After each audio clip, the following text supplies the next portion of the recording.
Hello and welcome to the Being an Engineer podcast. Today we welcome Sam Holland, co-founder and product design engineer at Informal, where he empowers startups to bring hardware ideas to life through CAD modeling, design for manufacturing, and assembly. With a background at MakerBot and Vimeo, Sam has led engineering teams, guided product launches, and holds patents in 3D printing innovation. A passionate collaborator, he's also the mind behind the Informal Hardware Handbook and a fixture in the New York City hardware community. Sam, thanks so much for being with us today. Thanks for having me. That's a great summary. Appreciate it. Well, you've got such an interesting and varied background. You've done some really cool things, and I'm super excited to dig into all of this and share your wealth of knowledge and engineering insights with all the listeners. So let's start with the standard question I always ask. What made you decide to become an engineer? It's on my arm, Lego. I grew up playing with Lego. I grew up taking apart things. My parents had a cardboard box of old electronics. And I loved just like unscrewing them, seeing what's inside. I never put them back together, but I just had this pile, and learning how things were made was really fun, and building things as well. And so I got into Legos, into Mindstorms, building what was on the instructions, and then taking it apart and building whatever my mind came up with. So that was definitely the physical learning toy that got me into Legos, that got me into engineering, and just fell in love from there. Nice. Once you got to, senior year in high school or so, were you already convinced, you knew for sure that engineering, that's what I want to do? Yeah, I was that super cool kid in engineering club in high school and middle school. We built a robotic chair with like a Buick car seat on top of a robot base. It was like an old wheelchair. So I was working on the integration of that, like the hardware in middle school. And then in high school, was like a science counselor. And I had some summer internships that my technology teacher lined me up with a local engineering firm. So before I graduated, I already knew what it was like to be in an engineering company, designing robots and working with them. And I actually did my first internship in electrical engineering, and I hated it. I was like, I don't understand this. I can't see when things aren't working. And so I switched over to mechanical engineering and immediately was like, this is exactly the thing I wanted. So when I graduated, I went to UVM and immediately knew mechanical engineering, this is the degree for me. That's awesome that you started so early. I can't claim the same was true for me. I spent my high school days surfing and hanging out with friends, and I didn't really even understand what engineering was until I started taking classes in college. How do you think such an early discipleship within engineering helped you, start your career? Well, I think the other side of it is I'm 34. I've been working since I was 16, like nonstop. So there's probably some mental health in there that I should look into. But from the learning side, it's awesome. It was really cool to see the process, the team stand-ups, everyone has different roles. Knowing that, there's a spectrum of mechanical engineering. Some people are hardcore like robot people, and some people are CNC machining blocks of metal, and other people are integrators. That wasn't really taught to me in school, and that's something you learn when you're working. And so getting that just firsthand knowledge was amazing. I had a second internship on a CNC machine manufacturing line, and we worked on this fly fishing reel here.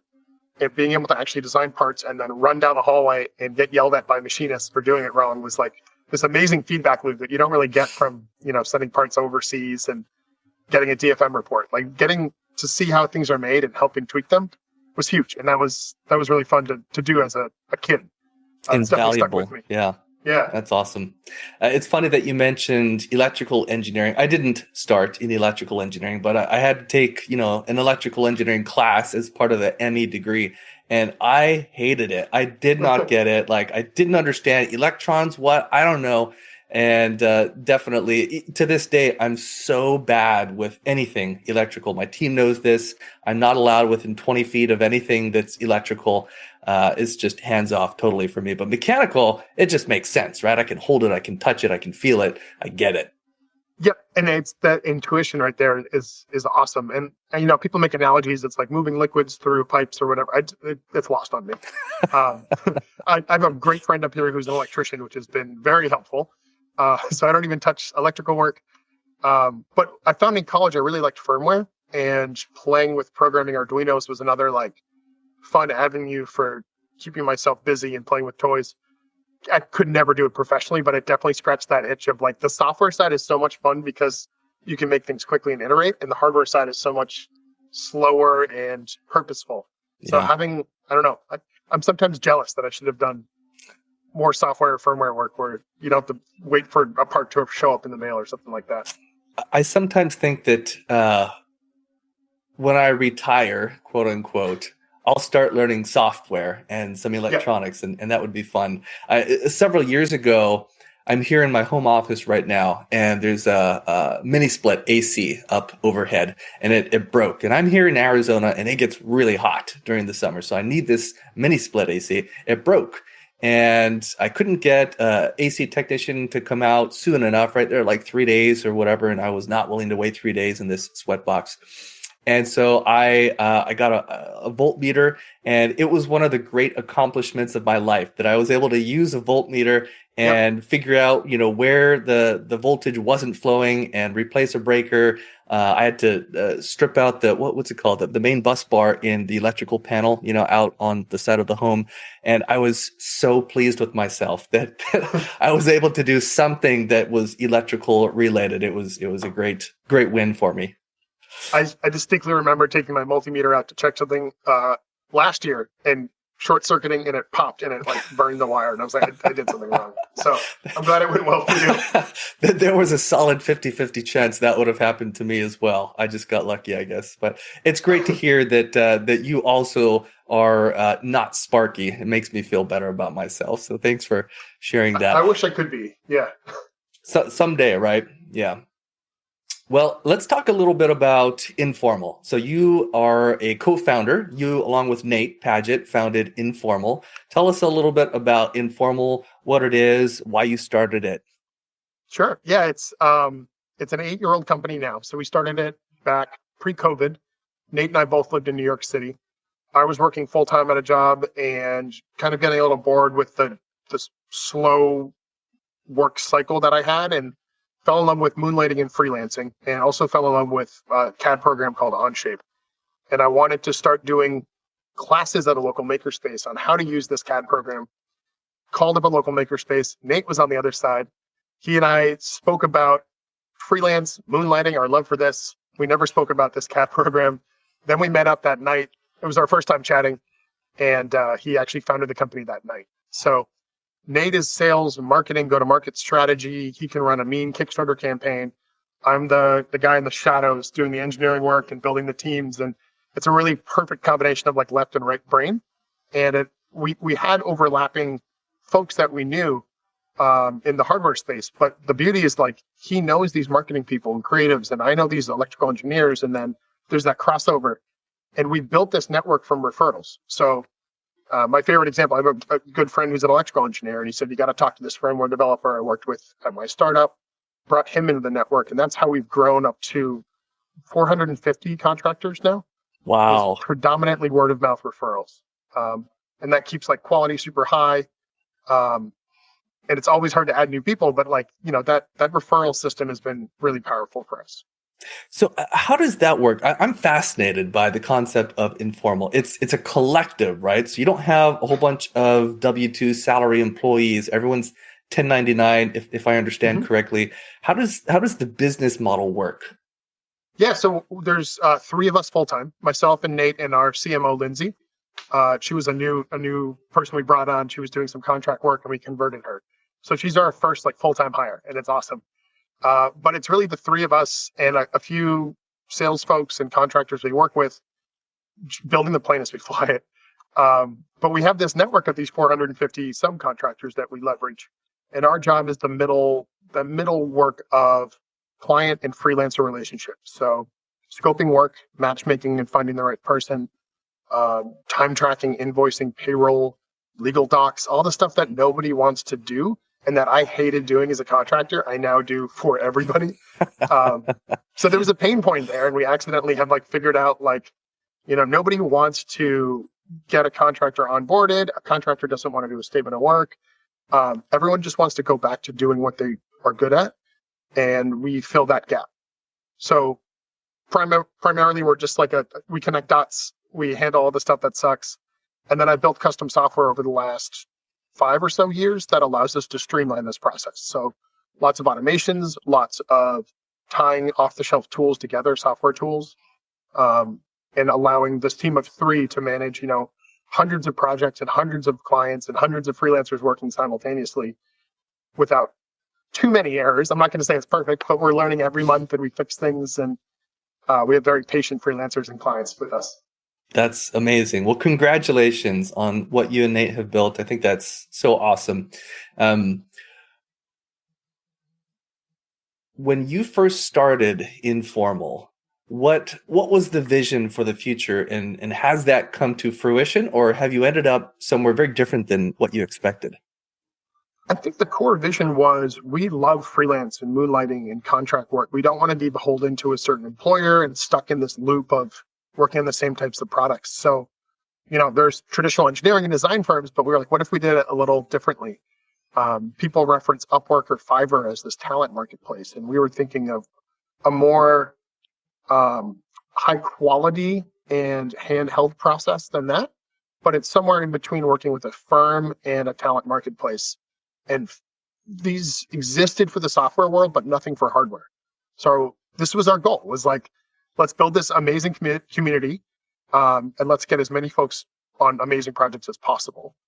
And the other stuff that we're doing around here is also very cool, like the hardware meetup events that we run in 50 cities, I want to say, across the world. These are opportunities to meet new clients, freelancers, connect folks to each other, new founders, VCs. Nate runs the studio in San Francisco, which is a physical location for building hardware. So we have different models that we're playing with and testing. They all kind of connect back to each other and help everything grow and move forward. It's really cool. I have to give Nate all the credit for like all these other things and how he's tying them together. He's the visionary there. I'm really focused on Informal, growing Informal, building these tools and platforms, and being kind of the voice of the freelancer almost. What's the benefit for customers, right? So, I don't know, device manufacturer, product manufacturer, they come to Informal. Why go to Informal as opposed to going to Fiverr or going to, a big engineering firm? Yeah, I think part of it is our target customer currently are early stage hardware folks. So these are people who are first-time founders. We're seeing a lot of software developers who are building hardware.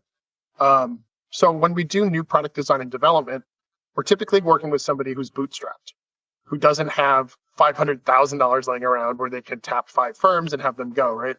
So we tend to be less expensive because we don't have formalized processes and ways that we have to work. So we can put an individual on a project, we can be very scrappy, and we custom tailor what we're doing for each application, which I'm sure you all do as well, right? Like, it's not a one-size-fits-all thing. We really see it as, how do we stretch the customer's money so that we can then get them a Kickstarter, raise that money, use it for engineering. And there's this kind of timeline and planning that we do. So I mentioned entrepreneurs, first-time founders, we work with them a lot. But what we can also do is augment existing firms and agencies. And we do that often as well, where a design firm may say, look, we're awesome at industrial design. We do a little bit of R&D. We occasionally need a firmware developer, and it's not worth me hiring them full-time. But when I land that gig, I need somebody for 3 months. And we are behind the scenes kind of supplementing a lot of these design firms and agencies with that talent. So we don't compete, we augment is kind of how I like to phrase it. And when we talk to different clients, depending on who they are, I have to shift kind of how we pitch ourselves, right? Because we can do so much, but it's never trying to compete. It's just trying to fill in the cracks between what people might need. I just realized a great way to think about Informal, which isn't going to help anyone but me, because they don't know the other side of the analogy. There's a company here locally that they do for manufacturing what you guys do for product design. They don't have a machine shop. They don't run mills or lathes or anything like that. but they have relationships with hundreds of different machine shops, both here locally in Arizona and, out of state, overseas. And they know what shops are best at what kind of work. And so when those jobs come in, they say, okay, we're going to send this to shop A. We know that they're going to kick butt on this project. And we're going to send these ones to shop B and C and D all the way through triple Z or whatever. And it's a cool model. And you guys, that just clicked for me. You're doing the same thing for product design. Another question I have for you is I'm pretty sure that there are listeners right now, right? They're listening to this conversation thinking, man, I would love to do some freelance work on the side. How do I become part of the Informal Collective?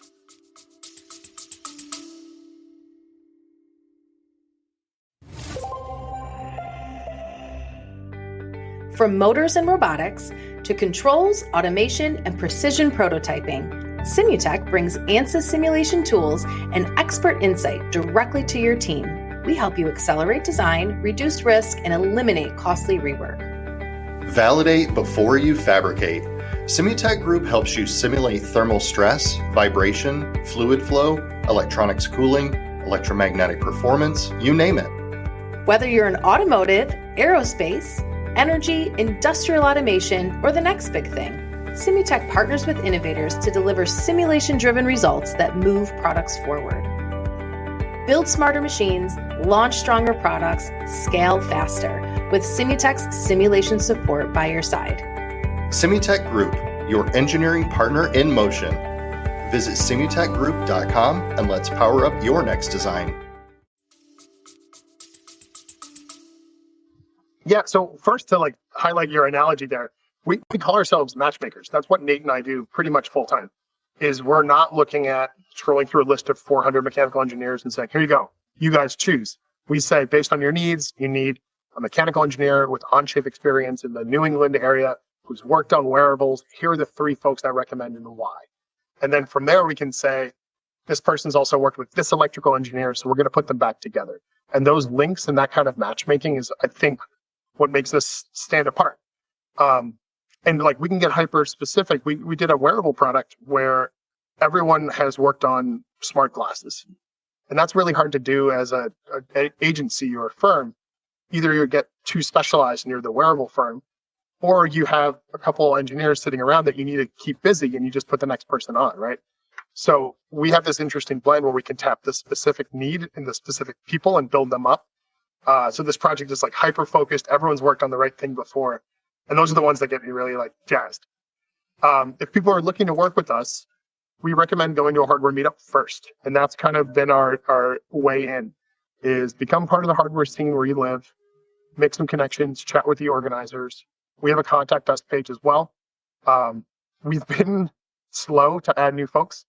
And part of that is just time. Part of that is quality control. Nate's on paternity leave, so I'm kind of running with one arm tied behind my back right now as well. So it's just we try and move everything forward when we can. Yeah. Let's talk a little bit about the Informal Hardware Handbook. This is something that you created. It's helpful starting to understand the roles between you and Nate now, because I didn't really understand it before. So it sounds like Nate's more like business development, sales, marketing, and you're more like operations, right? The taking care of the engineering and building the systems internally that facilitate the work, which now makes total sense. That I think, correct me if I'm wrong here, but you are the author of this hardware handbook. Is that right? I wrote, I would say 70%. And Nate did, and we have other folks contributing.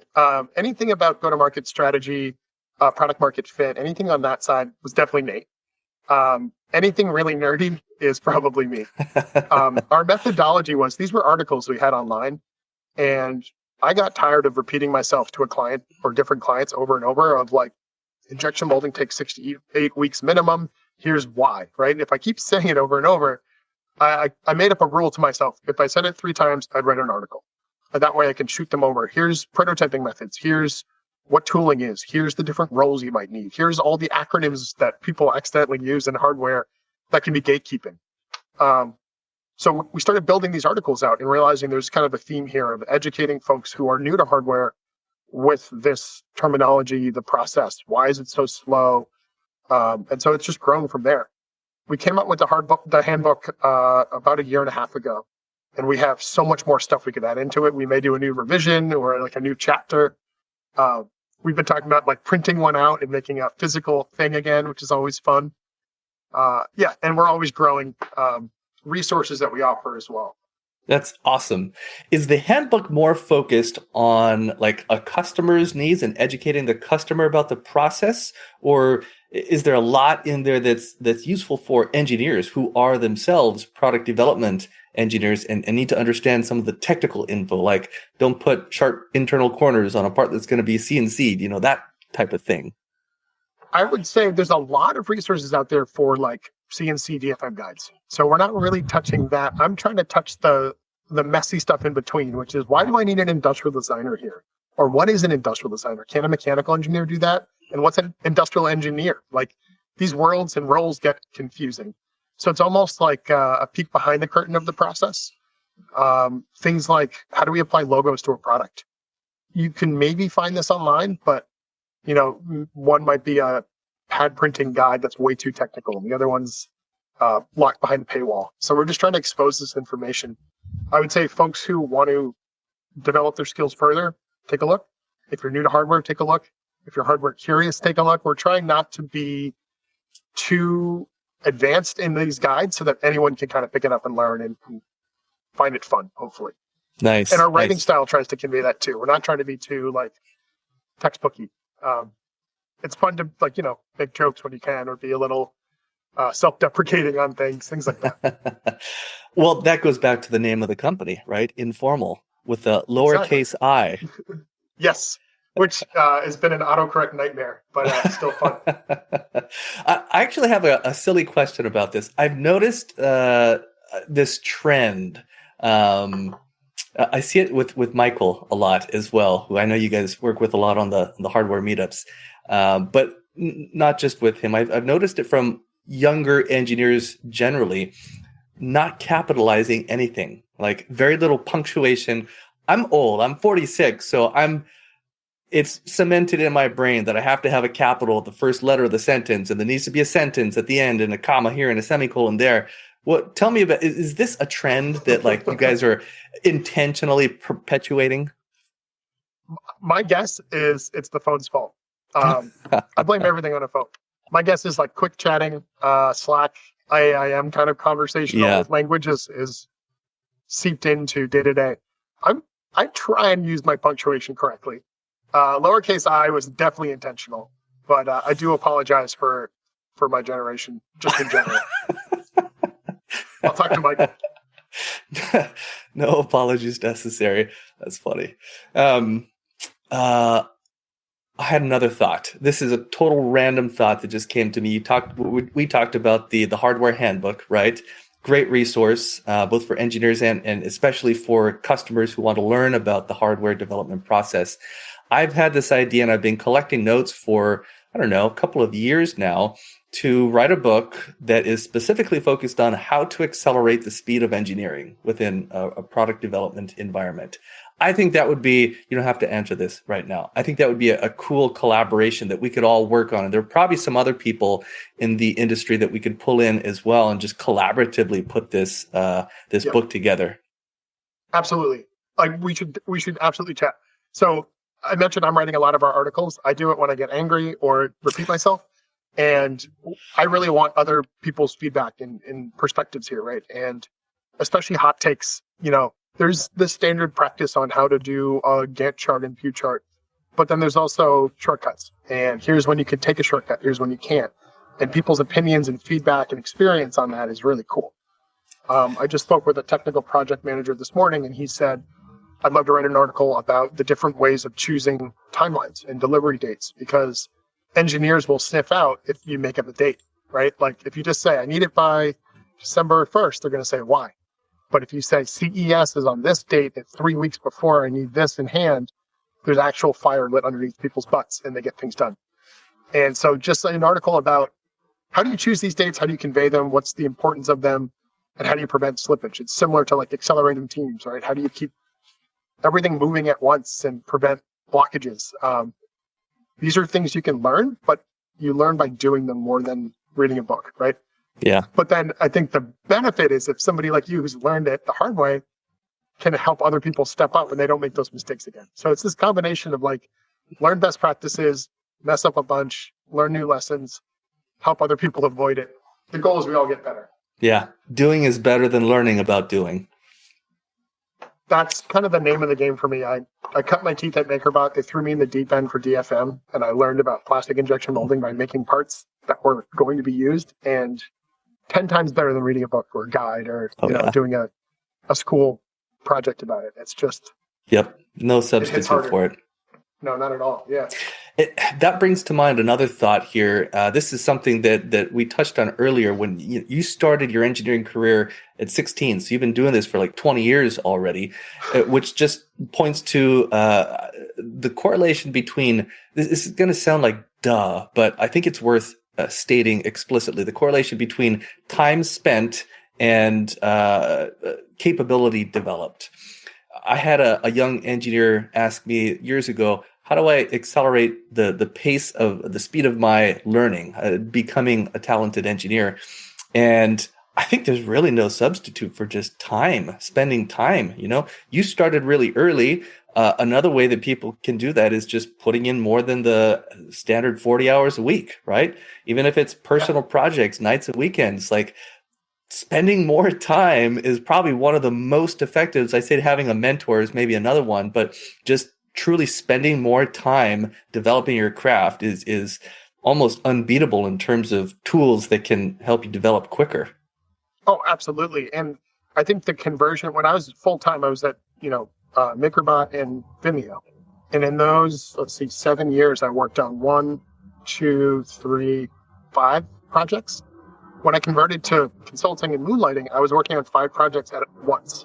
And that is the difference too, is like that exposure to different industries and project types and speeds and requirements was just like a step change for me of my capabilities. I got really good at plastic injection molding by making like 1,000 parts, which you can't really do at a full-time job all the time. You're very much like slowly on a path. And there's huge benefits to working at a company and learning the full suite of engineering and what you have to do to go from concept to manufactured goods. And I think the benefit of like doing that first and then going into consulting is then you say, I'm really good at this. I want to do just this section. But folks ask me like, I talk to new college grads and they say, I want to do consulting or freelance. And my feedback is go to a real job, do that for 5 years and, get your butt kicked for a few reasons. One, you won't get fired. That's how you learn. The other one is like, you just get more exposure. Some people don't know all the different roles that are involved yet. And being a consultant or freelancer, I think you need experience in the industry first. Definitely. Yeah. You mentioned OnShape a little bit ago. That's your go-to CAD system. Of course, you're an expert in SolidWorks as well, and probably other CAD systems too. But you love OnShape.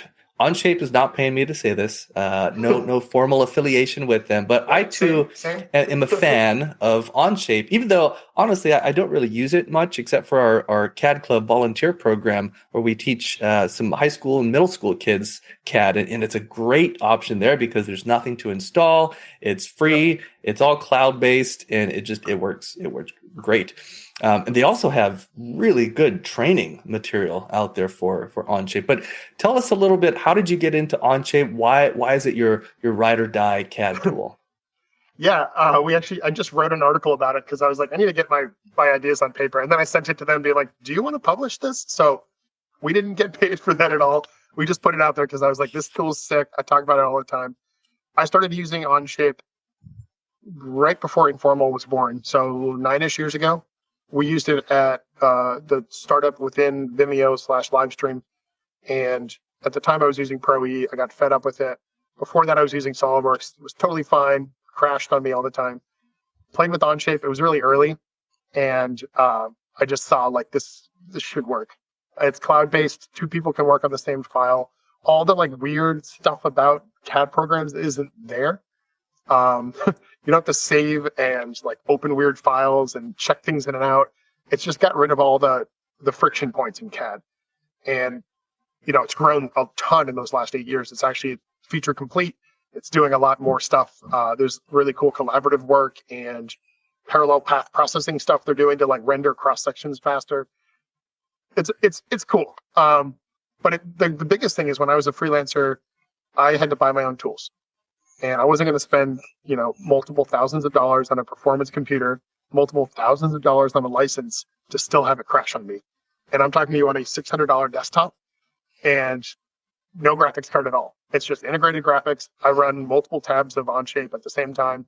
I have a $400 laptop I bring to customer visits. Like, the hardware costs are nothing. I've been in the woods with my wife on a hike, and I exported a file from my phone and sent it over WeChat to China. That's amazing. It's cool. Yeah. Wow. That's a cool story. Yeah. I shouldn't have been on my phone in the middle of the woods, but that's the consultant freelancer always on kind of problem as well. Business owner. Yep, definitely. But yeah, I'm seeing a trend. I'm seeing a trend with new mechanical engineers where, for a while it was SolidWorks all the time, and then NX for anyone in the Bay who worked at an Apple related company. And then some of the like new folks using Fusion, those were the big ones. And now I'm seeing that market share really kind of widen, and a lot of the SolidWorks and Fusion folks are going to OnShape. And it's cool to see. And there's companies up here that are using it now. A lot of our freelancers use it. I think it's the future. It's been really fun. There's obviously problems. There's problems with every CAD tool, but I think the problem to value ratio is small. It's the smallest I've seen. I echo everything you've said. My prediction is that 5 to 10 years from now, OnShape is going to be the dominant CAD platform.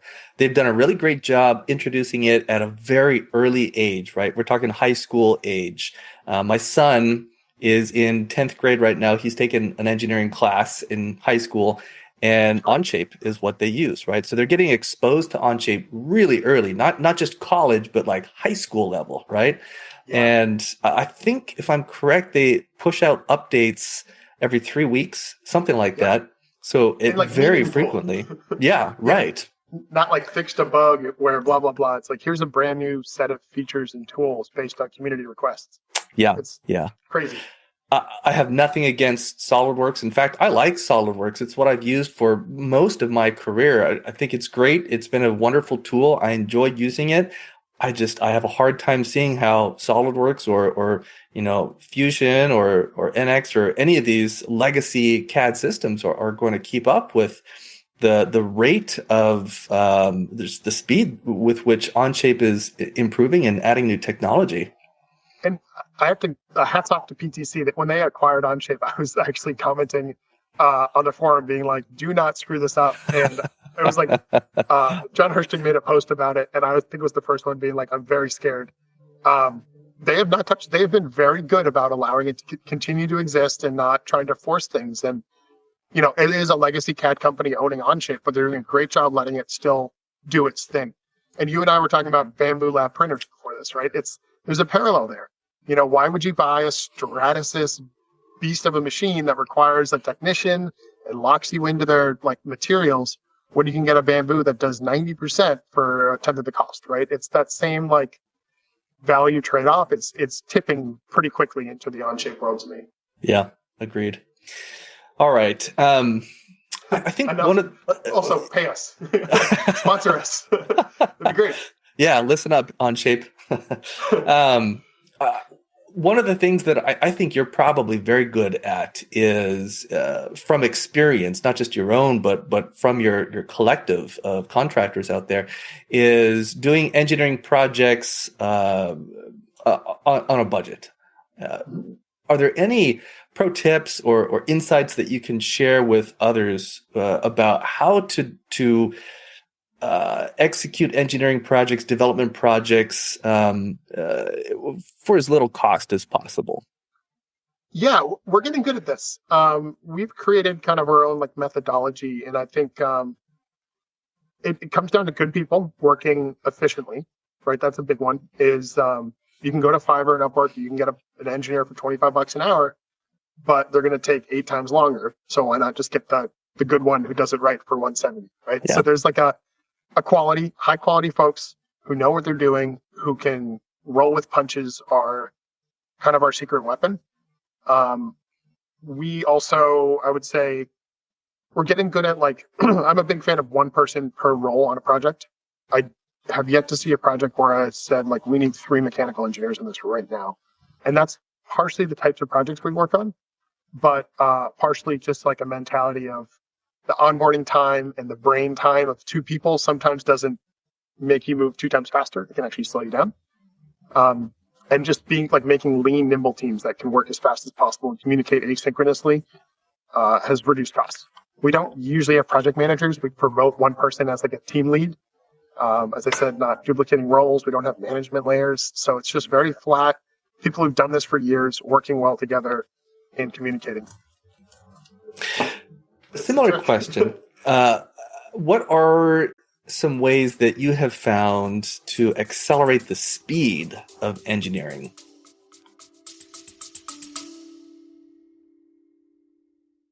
The Product Development Expo, or PDX, is your chance to learn from subject matter experts providing practical, hands-on training for dozens of different engineering topics.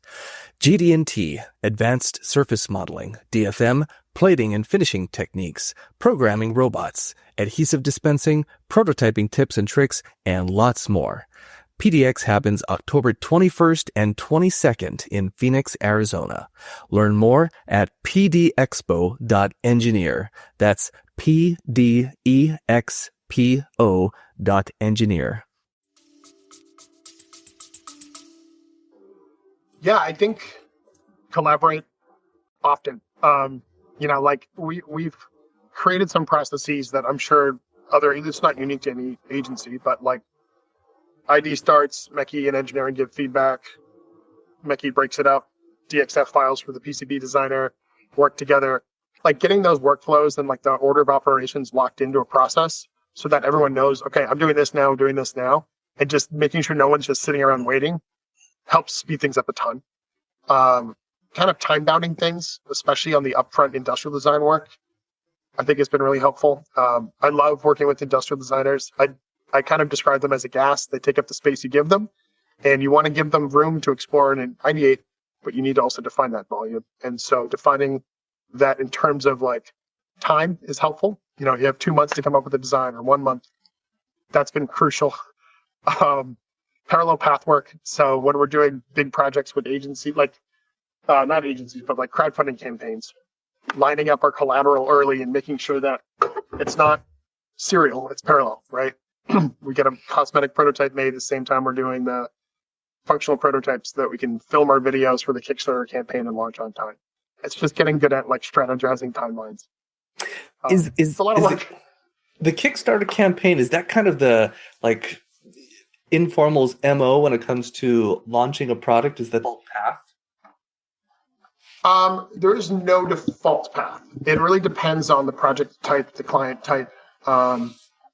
We've found consumer electronics can sell well on Kickstarter or Indiegogo more often. But I think, Lindsay and Nate can speak further to, they're the sorting hat. You tell them your project, you tell them who you are, your funding. They're really good at saying, okay, build your own website and launch on, Shopify, or let's do a pre-launch campaign and go to Indiegogo, or this is a perfect Kickstarter project. They're really good at reading those like tea leaves. And I'm learning, but I'm not good at it. But we had a client who's like a professional athlete making a product that's a toy. And so he's got his own following, right? And so that's very different than a client who just has an idea and trying to sell it. We're going to want to leverage his network and his expertise and his background. Whereas just like a mom and pop designing something, they might not have their following to use. So it's all conditional. I would say Kickstarters are really awesome and really scary. And we try and de-risk it by getting tooling costs, BOM costs, timelines locked in before we launch the campaign, because anyone can say anything on those campaign sites. And it's hard to kind of sort through fact and fiction. And I'd say we did a really good job delivering everything we've done on Kickstarter so far by just being like locked in on timeline, budget, expectations. Obviously things will slip, and the tariffs and COVID slows things down, but we're getting good at rolling with the punches. Nice. Okay, we have to talk about the donut holder. Yes, This is a passion project for you, maybe more than a passion project. I don't know, but I would love to hear about the nexus of this project. Maybe you can give us a quick summary of what the donut holder is. You got the name right. Okay, zooming back out. During COVID, things slowed down. We were doing consulting freelance work.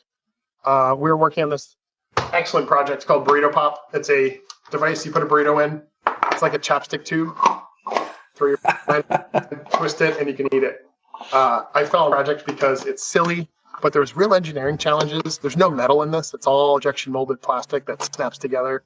It's beautiful. We spent like time on industrial design and branding. This is fun. It's silly, but fun. And I love it.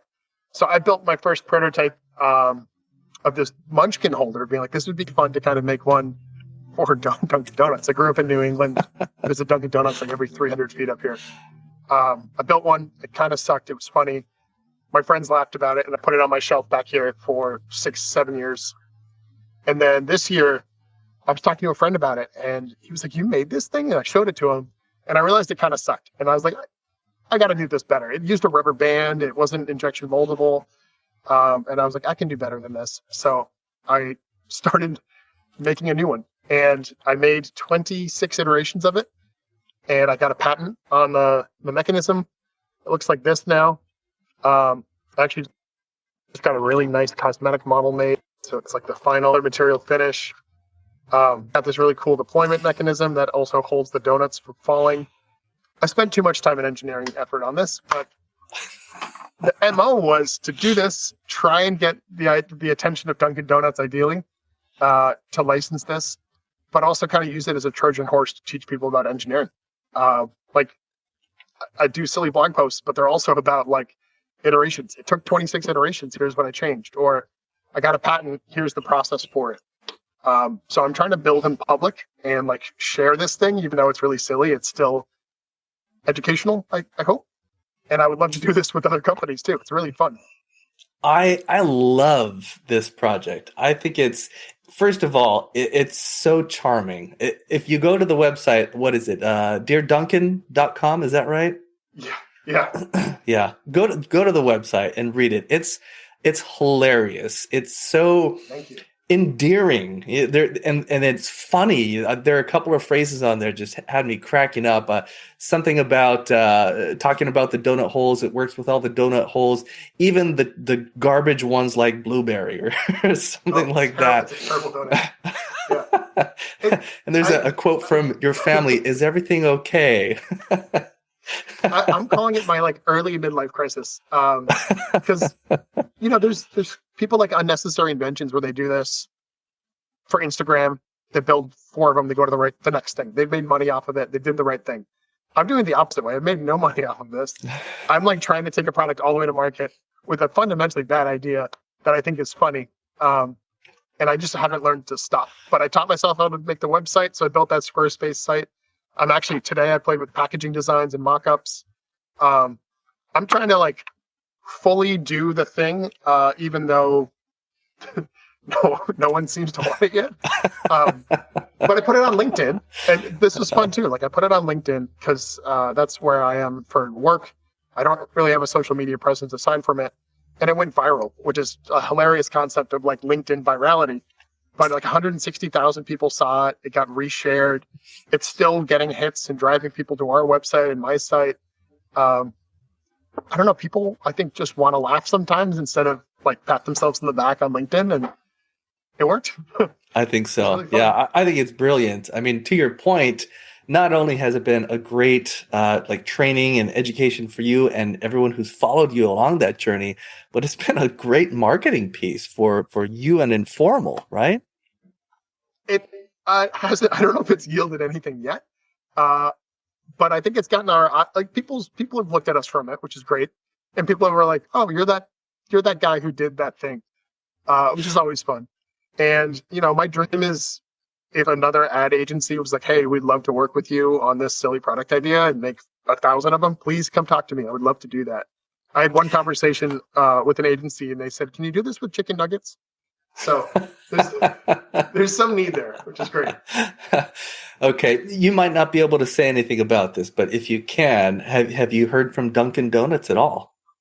I have many irons in the fire. I find it hard to believe they are not aware of this at this point, because I am the most annoying person on like LinkedIn. I'm like poking anyone with a marketing background on. Someone just accepted my connection, and I was just shaking my head like, I'm so sorry you pressed that OK button, because I'm going to flood that inbox. But I have a couple like personal connections, a really weird one that's down and around and maybe to the CEO.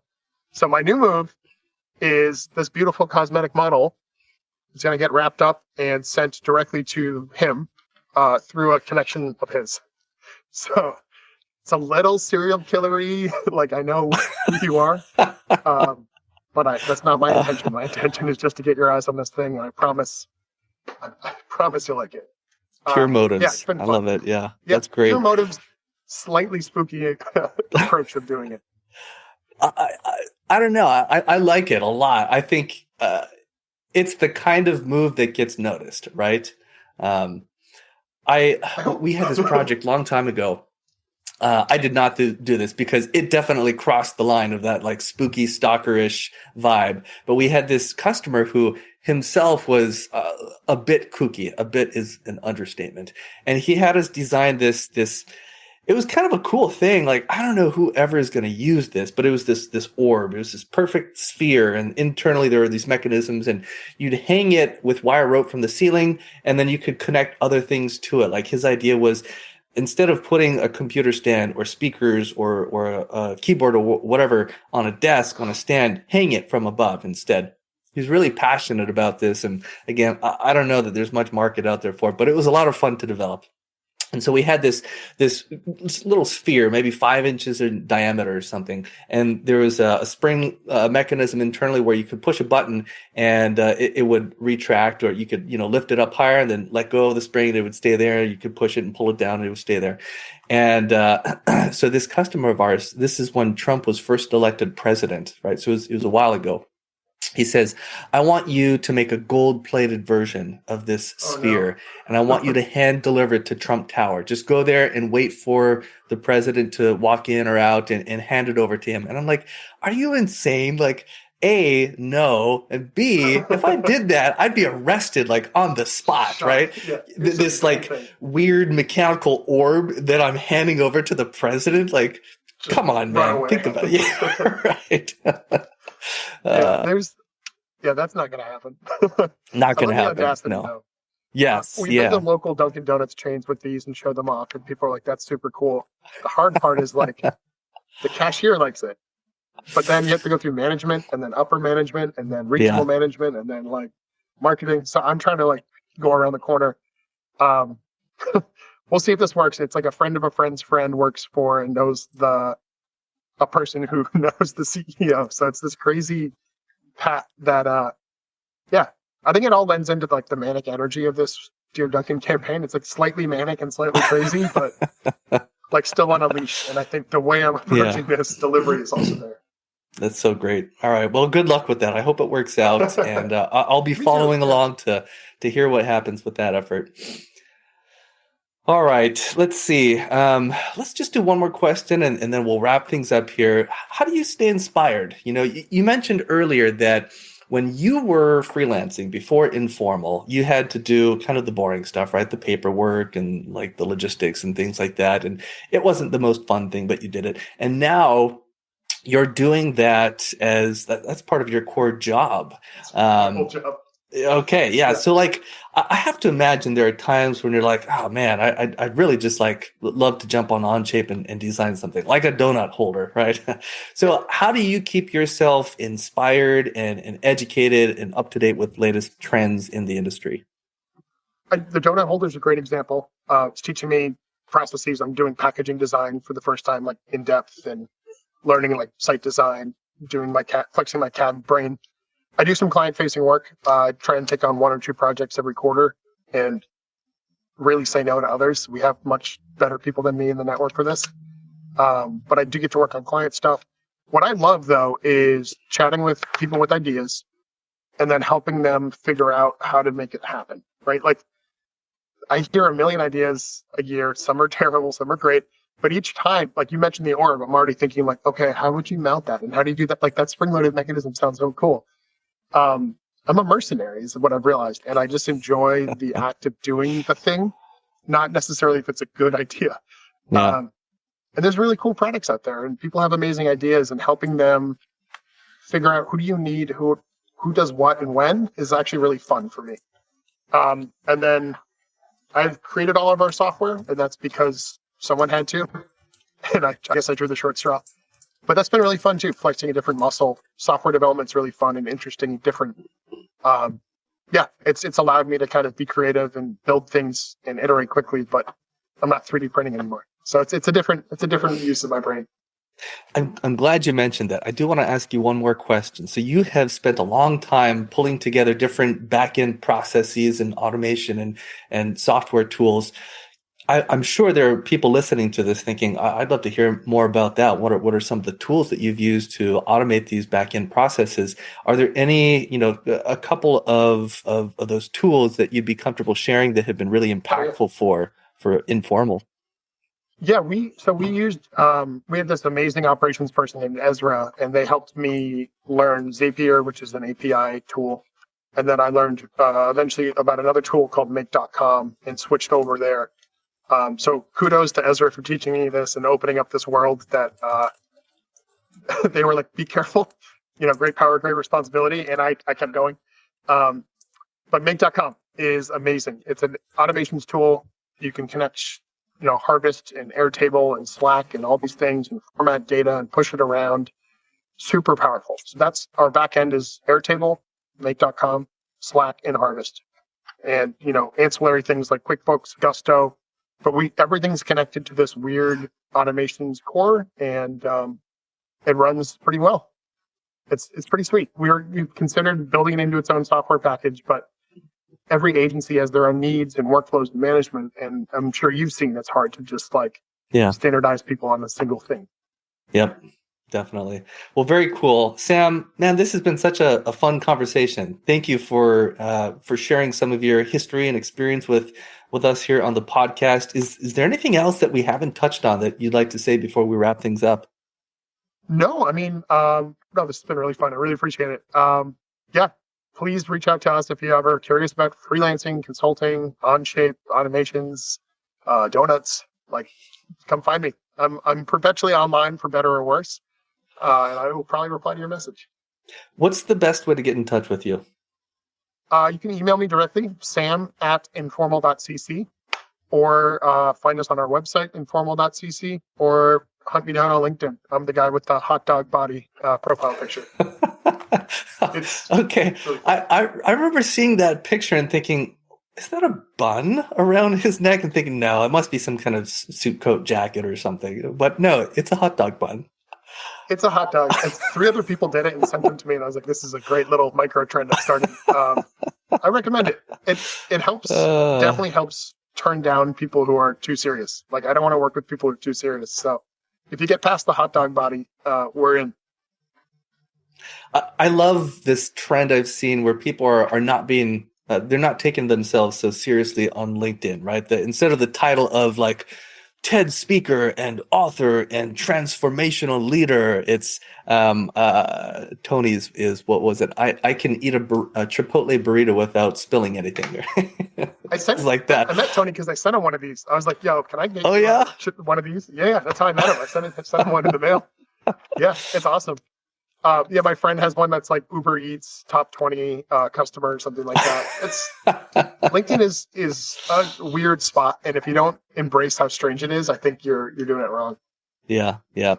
I'm trying to come up with mine right now. Mine's pretty vanilla and boring. So I need to have something that's just kind of fun and cheeky. So, all right. Well. We'll get there. We'll get there eventually. Yeah. Sam, thank you again so much. What a fun conversation this was. We appreciate you sharing all this with the listeners. Thank you. Thanks for having me. This has been awesome. I'm Aaron Moncur, founder of Pipeline Design and Engineering. If you liked what you heard today, please share the episode. To learn how your team can leverage our team's expertise developing advanced manufacturing processes, automated machines, and custom fixtures, complemented with product design and R&D services, visit us at teampipeline.us. To join a vibrant community of engineers online, visit thewave.engineer. Thank you for listening.